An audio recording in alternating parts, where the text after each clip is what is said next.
Alright, so for Sean's network reviews, I got myself a new updated disclaimer, a new background, since I moved to a new house during Memorial Day weekend, and some new updated avatar pictures. And this is the first review that I'm making the script for and starting production on while I'm completely moved into a new place. And let's just say that the first review that I'm fully working on production for at my new place is going to be one of my more controversial opinions. Well, sort of. If there's one thing that I knew that was going to happen in my Sean's Network Review series, it was that I was going to run into quite a few shows that are genuinely liked that I was not going to be a fan of. I'm pretty sure that Ollie's Pack, the show that I'm reviewing today, isn't the only show that I have an unpopular opinion about.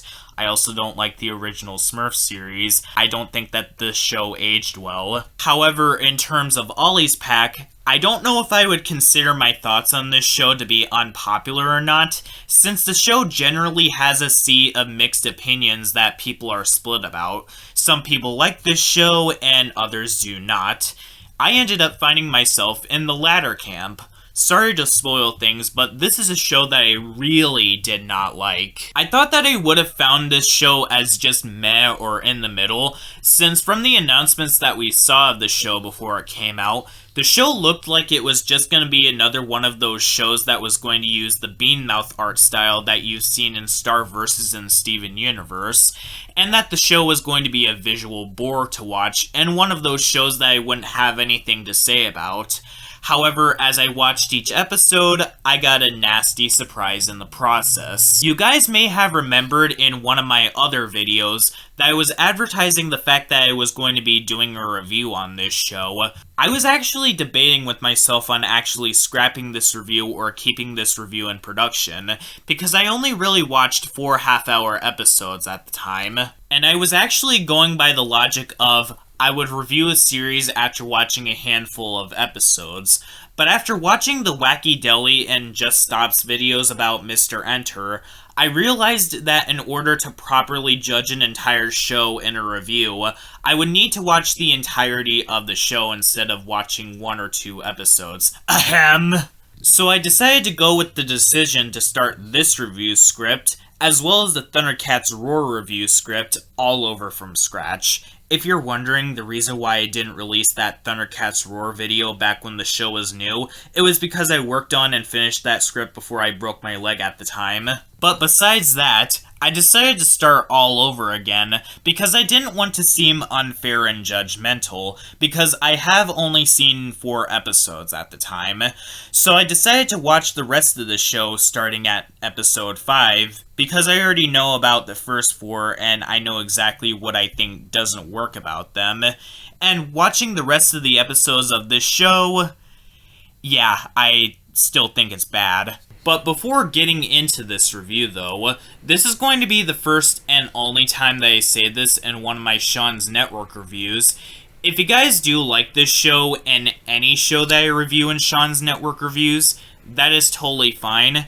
We all have our own different ways of looking at something, and we all have our own personal preferences of what we like and what we dislike. So with that said, what's the concept of this show? This show revolves around a 13-year-old kid named Ollie Allen. He is the chosen one who was put in charge of guarding a monster pack that he was chosen to guard from the real world and other monster hunters. And alongside him, he has 2 friends, Cleo and Bernie, and a mentor cat by the name of Wowski. That actually doesn't sound like a bad idea. A show about a kid that has an interdimensional monster pack that leads monsters into another world, that is actually a pretty good idea for a premise. We've seen this idea done before in a Mad 2010 skit where this kid had a lunchbox that you could travel into, and we've seen this premise done before in Chalk Zone with the chalkboard, but we haven't seen this premise done before where the portal to another dimension is on something that you carry around with you like a backpack. The problem, however, is that what I described with the premise does have a lot of potential, but the show doesn't really do much with the potential that they had. With this kind of show, there are loads of potential for a show premise like this. In this type of show, you could actually go in depth with Ollie and why he's the way that he is in this show. I'll be getting to Ollie later, trust me. And the show could also explain exactly how this monster world was made, and why Ollie was even trusted with the responsibility of using this monster pack in the first place. These ideas are just golden opportunities that could have made the show truly interesting or amazing, and the episodes being 22 minutes probably would have helped it out in the end. Probably like the next Gravity Falls or something. However, what I described to you guys is a lot cooler and a lot more interesting than what the show actually does. Most of the episodes of this show follow a specific formula. The characters get into a particular conflict, so Ollie decides to grab a monster out of his backpack. The particular scheme that the characters get themselves into goes haywire, and the character learns the moral in the end. I mean, if the show had a simple concept that sounded mundane but is better in execution, like Nightmare Ned or Phineas and Ferb, maybe I would be a little more forgiving towards this show doing this, because both Nightmare Ned and Phineas and Ferb had simple concepts of a kid needing to conquer his fear in a nightmare after something balloons his anxieties, and of two boys building complex things. But with this show, having this much potential with its concept, but deciding to waste it with the formulaic plot structure, do you guys know how much potential you guys threw out? These ideas sound very interesting to explore, and we could have gotten so much more time to know about these characters if the show decided to abandon this formulaic plot structure. And also, if the show decided to make each episode 22 minutes instead of 11 minutes. It's kind of a similar problem that I have with Robot Boy, which also had potential with this concept, but it instead decided to go with the formulaic plot structure and also picked 11 minutes instead of 22 minutes. For the record, that show is much worse because of its horrific portrayals of family and friendship. It's filled to the brim with gross out, and it has the infuriating G-Man. But getting back to Ollie's pack, that's actually the first major problem that I have with this show, and that is actually the pacing of each episode. You see, each episode of Ollie's Pack is split into two 11-minute segments for each episode, and the question that I have is why exactly? I mean, some people might answer me by saying that it's because this show's episodes follow a specific formula. However, I'm going to debunk this right now and say this. Whether this show does follow a formula or not, the pacing of each episode of this show really damages the story quality of this show. That might actually be the reason why a big majority of episodes of Teacher's Pet, as well as Foster's Home for Imaginary Friends, all clock at 22 minutes instead of 11 minutes, because the fact that they would have been 11 minutes would have made the overall pacing feel too crowded, so that's why they probably decided to branch out to being 22 minutes instead. And Ollie's Pack over here shows the exact problem that those shows would have had if all their episodes were 11 minutes. In storytelling, there's usually a 3-act structure: the beginning, the middle, and the conclusion. With 11 minutes, everything feels too crammed, thus causing things like the Act 2 breakup and the character forgiving the other to happen way too quickly, or feel really forced, while other episodes of the show feel like they should have been shorts instead of entire episodes. Race to Sploosh Mountain and We're in the Band, for example, didn't need to be that long because barely anything really happens in those episodes except for really infuriating and annoying sequences with Ollie, but other than that, they would have been better off if they were just shorts in the veins of shorts from SpongeBob SquarePants. But others feel way too fast and should have been 22 minutes. The episode Major Snooch doesn't have enough time for us to see Wowski actually train Ollie for this monster catching test.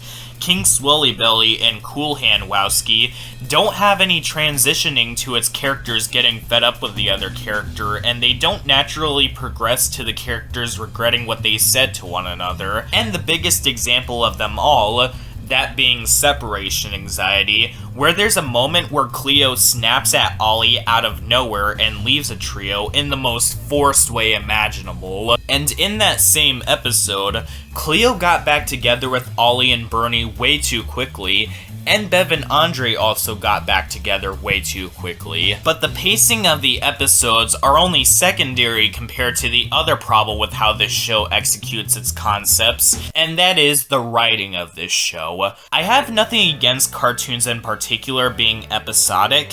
Heck, some of my favorite cartoons of all time, as well as what I think are the most underrated cartoons of all time, are all episodic.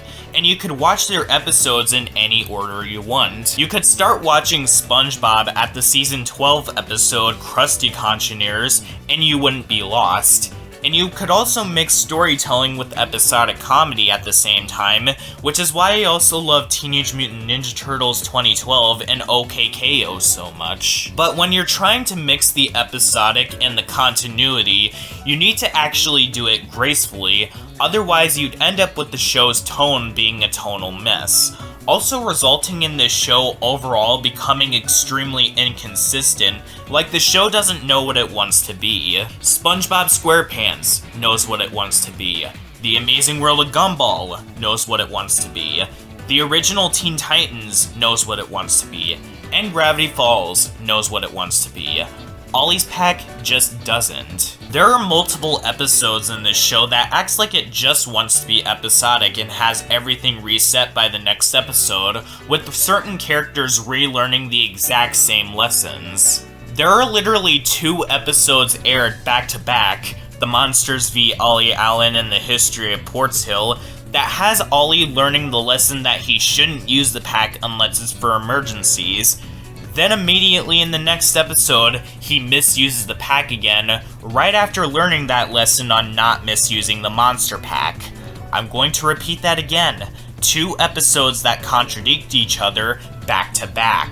Or in the episode Cool Hand Wowski, which has Ollie and Wowski learning the lessons of, you shouldn't act so oblivious about your apprentice, or you shouldn't take advantage of your mentor, only for a later episode, The Choosing, to have both of them learn the exact same lesson again when they already learned this lesson. Or when they basically go with the decision of not worrying about there needing to be a secret identity, since monsters are roaming around everywhere and some of the human characters that meet up with these monsters are completely cool with it. But then in certain other episodes, everything is contradicted by the fact that the show does have moments where it keeps continuity in mind. Like in Cube is the Loneliest Number, or whenever we see this abandoned strip mall that Ollie got for the monsters that get to roam outside of the pack in Ollie's Monster Club. Or in the Ollie Files, where they entirely contradict the fact that these monsters are supposed to be kept a secret. Even though in other episodes, humans have interacted with monsters, and they were completely cool with it. And this also goes against We're in the Band, which had pom-pom monsters shown in front of a crowd of people at a school concert. And in so many other episodes of the show, Ollie pulls out a monster from his monster pack everywhere and anywhere. So show, I have no idea of what you're even talking about when saying that Ollie needs to keep these monsters a secret.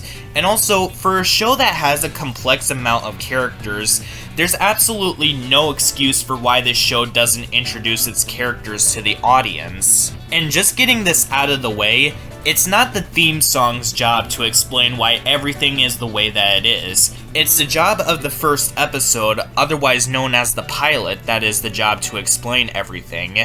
And none of what are intended to be the first episodes of the show does this at all.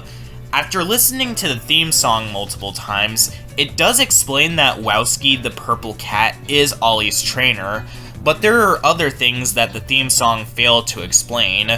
Who are the names of Ollie's friends? How was Ollie put in charge of this monster pack? And what made Ollie so trustworthy enough that he was put as the guardian of this monster pack? The theme song does not explain this at all.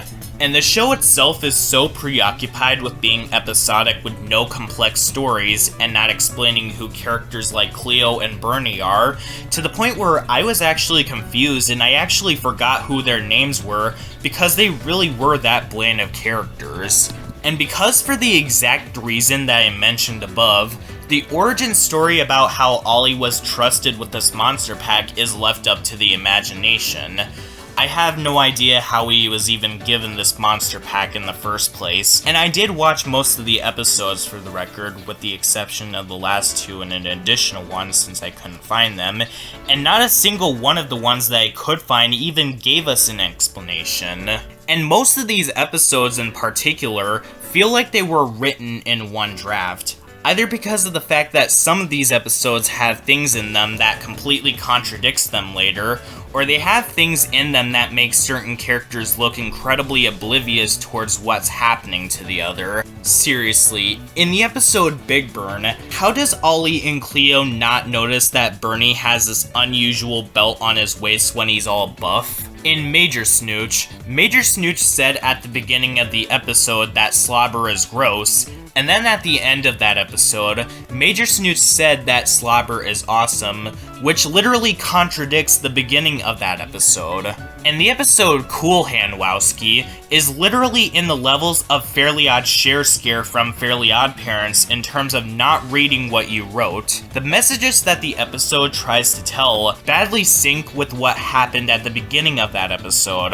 Ollie was in the right for yelling at Wowski at the beginning of that episode, because Wowski did not help Ollie or his friends a single bit at the beginning of that episode. He just stands there idly, telling Ollie in the most vague way imaginable to relax, and then Ollie decides to scold Wowski for good reason, since Wowski was being incredibly unhelpful, and he doesn't even care that the monster dog took his monster pack, even though Wowski is also responsible for what happens to this monster pack as well. You know that your character has done something bad that I'm literally siding with who I think is the worst character of the show. Speaking of that character, the other thing about this theme song that it neglects to mention is that Ollie is one of the most awful characters I have ever come across. I know that Ollie is a 13-year-old kid, and at that age, it's expected that you would rebel against authority figures and act smug, but no.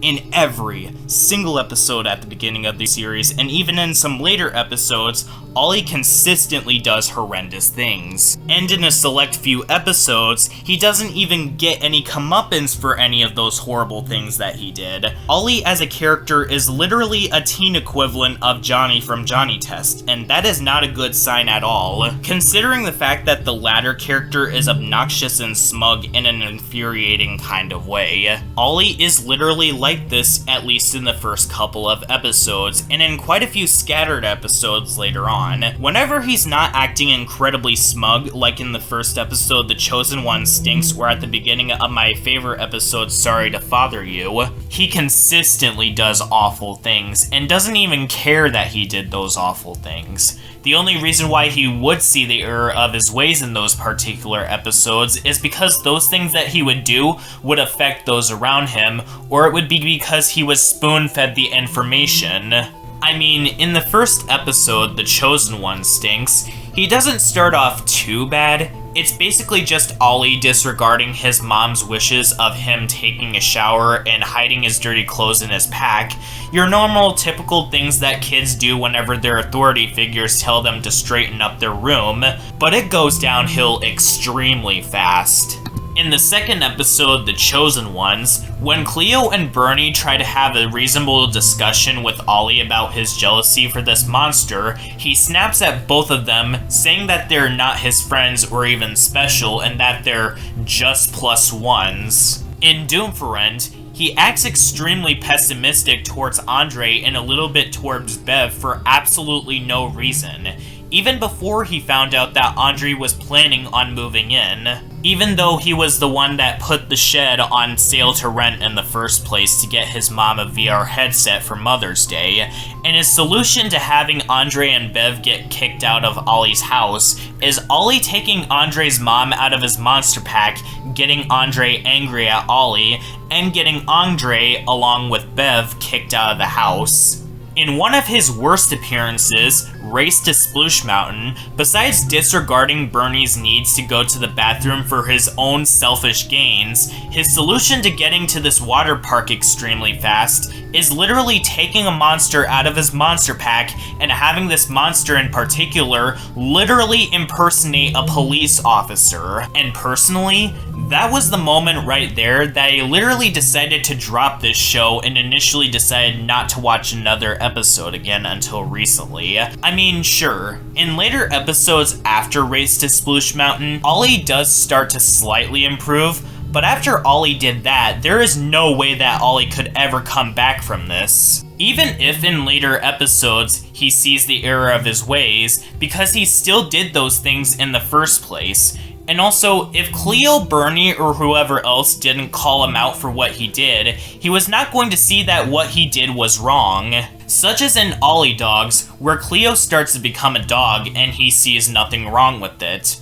All he cares about is beating Turner in this food competition, and he doesn't even care about this fact until Cleo starts to go full dog. Or in my least favorite episode of the show, The Monsters v. Ollie Allen, where he almost, for real, gets his friends killed, because he wouldn't admit that he was guilty of misusing the pack much sooner. He only decides to admit that he was misusing the pack because he found out that the simulation was actually going to kill his friends and mentor due to a glitch and becoming real. If the simulation judge didn't reveal that fact, Ollie was going to continue to deny the fact that he was misusing the pack, and he was going to be oblivious towards the fact that his friends were going to be killed.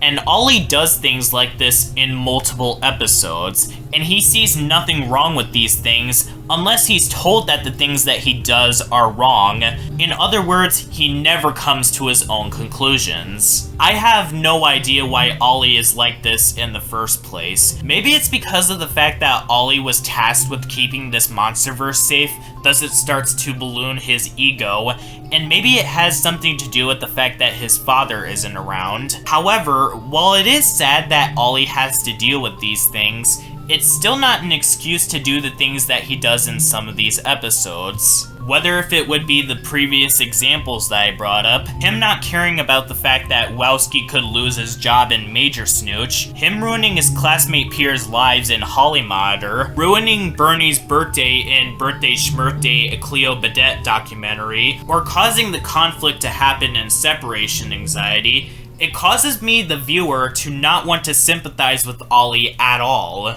Seriously, there is nothing redeemable about Ollie at all. In most of these episodes, he causes the conflict, and he barely gets any scoldings or punishment for any of these things at all, even if he tries to make up for it. The most that happens in these episodes, when Ollie makes callous decisions, is his friends calling him out for it, and that is literally it. And when Ollie isn't acting incredibly awful towards his friends, his own sister, or even Turner, Ollie is a very bland and generic protagonist. Whenever I try to think of other character traits for him, besides the fact that he's annoying and infuriating, there is just nothing. As for the other characters, they're pretty much the same, just get rid of the fact that they're incredibly unlikable, and just leave in the fact that they're bland and forgettable.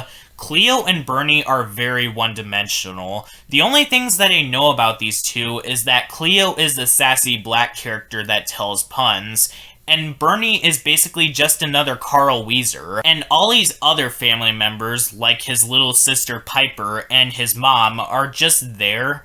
They don't have anything of importance to add to the show. Although, Wowski is absolutely pathetic as a mentor. Whenever he gives advice to Ollie, like in Cool Hand Wowski, he's incredibly vague with it and acts incredibly chill with the fact that his apprentice is stuck in the hands of a monster dog, and basically leaves out certain pieces of information from Ollie in the choosing.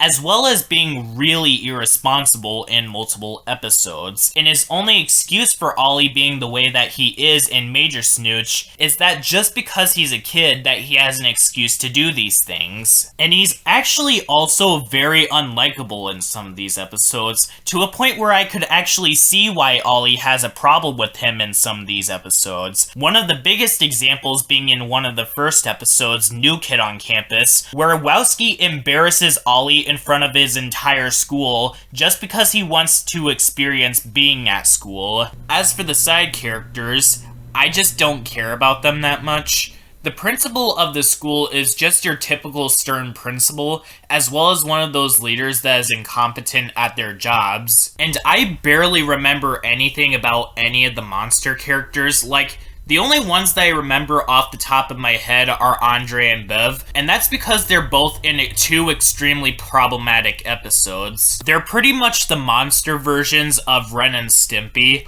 Only difference is that one is a male and the other is a female. But the other monsters I barely remember anything about. I do know that there are 2 of these monsters that milk Ollie to get a bunch of sweat from him for this clone in The Chosen One Stinks. Basically, that episode is like the SpongeBob episode, Ink Lemonade, except Ollie knows that he's being taken advantage of and he doesn't like it, but 2 of the monsters don't care a single bit about that fact. And there's also this magician monster that could turn himself into other people. However, that's only because of the fact that he went way too far with giving everyone at the school freedom in the episode Lord of the Calf, to the point where he ends up getting Ollie into trouble, when all Ollie and his friends wanted was to have recess back. And lastly, this nerdy worm monster that has the ability to go into other people's digestive systems and eat food that they eat, which is absolutely disgusting. Every other monster in this show are either bland, unlikable, or one-dimensional. Speaking of something being bland, one other thing that I did forget to mention within this show is actually the animation. And just like many other aspects of this show, the animation in this show is bland. The animation in this show, while it isn't bad, it doesn't have uncanny looking expressions, it isn't an eyesore to look at, and it isn't stiff while having animation mistakes on screen. It doesn't really have anything that is very interesting to talk about. The designs on each of the characters are so basic that it makes the visuals an absolute bore to sit through. And even the color choices on this show are boring. It's basically just your green, white, and red type of color palette. I mean, there are some things that do save the visuals a little bit to make the show's animation become slightly passable. For instance, I do like the outlines of the characters, and the way that the characters and objects are animated are well done.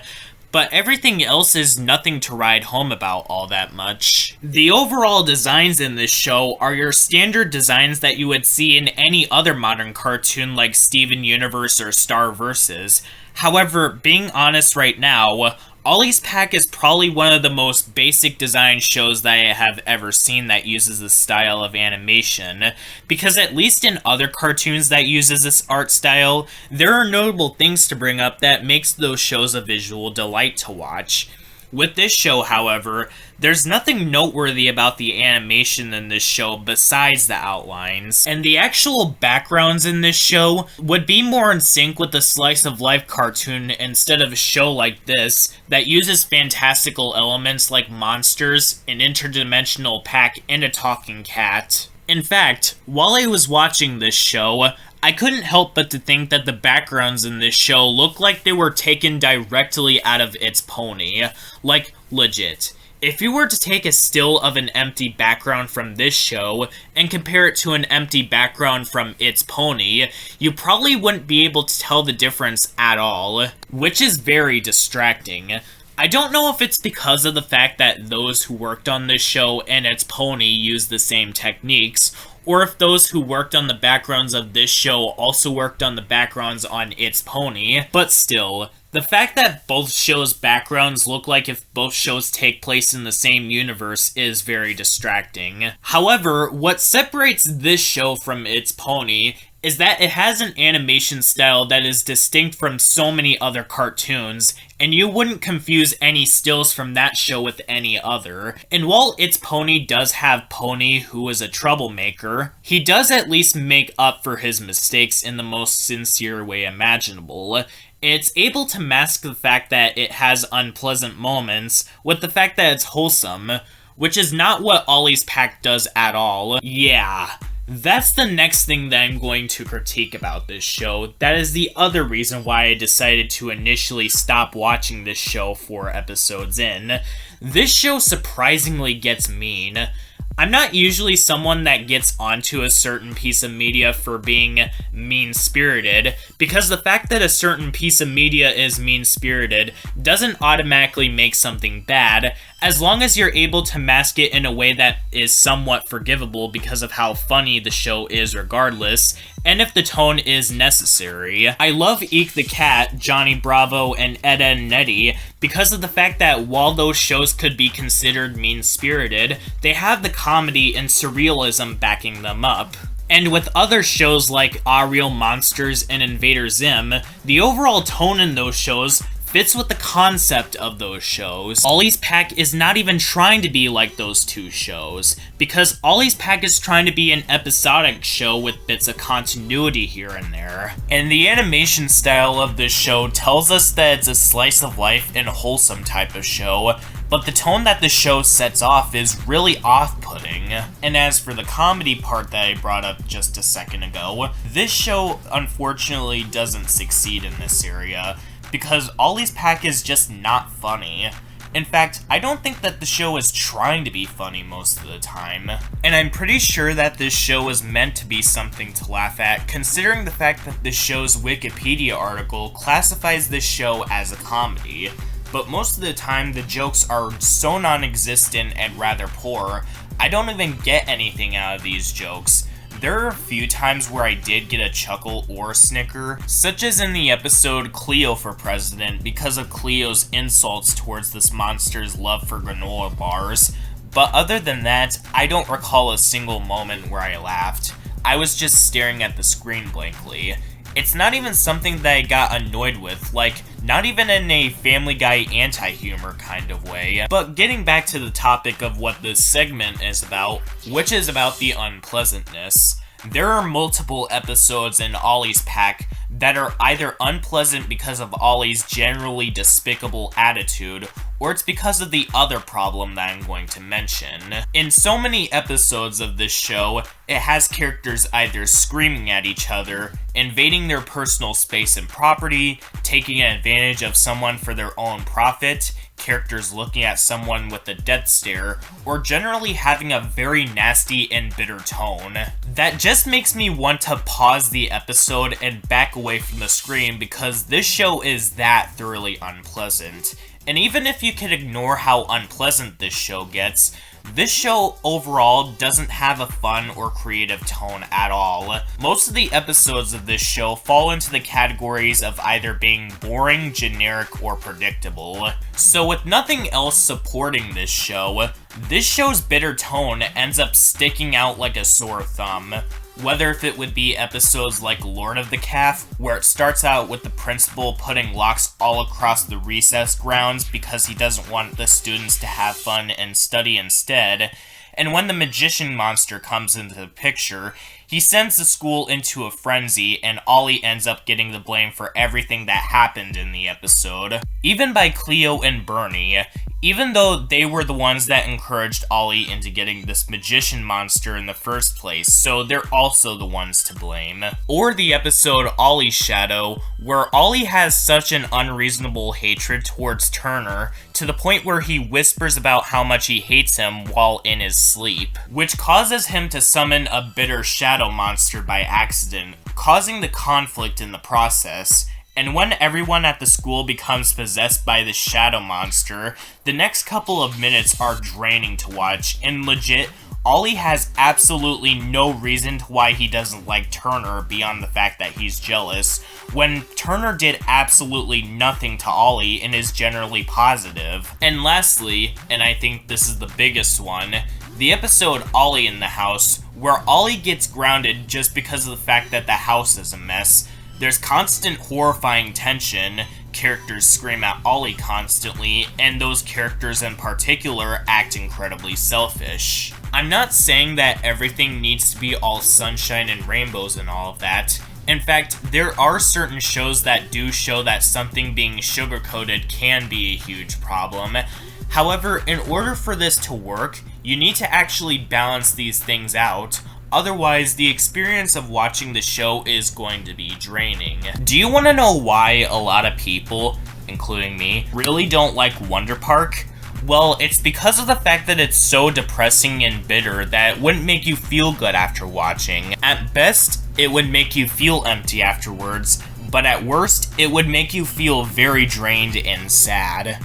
Or an even better example, Monster Family, otherwise known as Happy Family, which is so unpleasant to sit through with no legit comedy that is good enough to soften the pain, with animation that has good notes but is forgettable with everything else. So in terms of shows that I'm reviewing on Sean's network reviews or in any review in general, do I think that Ollie's Pack is the worst? Well, no. I definitely believe that this show is worse than Alvin and the Chipmunks 2015 and Camp Coral, because even though Camp Coral has worse animation, Ollie's Pack is much more unpleasant, whereas with Camp Coral, besides two of its elements, I was just neutral towards. And at least Alvin and the Chipmunks 2015 was just boring, whereas with Ollie's Pack, it's both boring and draining to sit through. Although, I will say that this show is at least better than the Tom and Jerry comedy show, Robot Boy, Thundercats Roar, and Cuckoo Harajuku. Because I could sit through many episodes in one sitting, the show doesn't have awful portrayals of family and friendship for the most part. It isn't annoying when Ollie isn't showing his ego, and it's not an eyesore to look at. So on those fronts, I will say that the show is better than the 4 other shows that I mentioned, but that's not saying much. So in terms of my ratings for this show, I'd say that this would have been a 3 out of 10 because it has a lot of similar issues as Robot Boy, minus the portrayals of family and friendship and gross out, but there are 2 things that do save this show from that rating, and that would be the music. The songs in this show obviously take influence from video games, and while there are questions that I do have for the theme song, it's very good and catchy. In fact, I would say that it's too good for this show. So, this show would officially be a 4 out of 10, but just barely. As for recommendations, I'd recommend staying away from this show, especially if you're in a bad mood, because certain episodes of the show would put you in even more of a bad mood. But for everyone else, while there are much worse things out there that you could watch than this, there are much better shows out there than this. In fact, if you want an episodic show that you could watch in any order you want, watch the first 5 seasons of Fairly Odd Parents, Phineas and Ferb, and many others. Heck, you'd be better off watching Chalk Zone than this show, because Chalk Zone at least has the creativity with the Chalk World alongside the music to help support that show. And watch the original Teen Titans, Gravity Falls, TMNT 2012, and OKKO if you want to watch shows that have a mixture of comedy and storytelling, because they mix 2 of these aspects together and consistently keep it this way throughout those other shows. I don't think that Ollie's Pack is the worst acquired Nickelodeon show. I can think of 5 worse ones at the top of my head. I think that Ollie's Pack is definitely one of my picks for the worst cartoons that came out last year in 2020.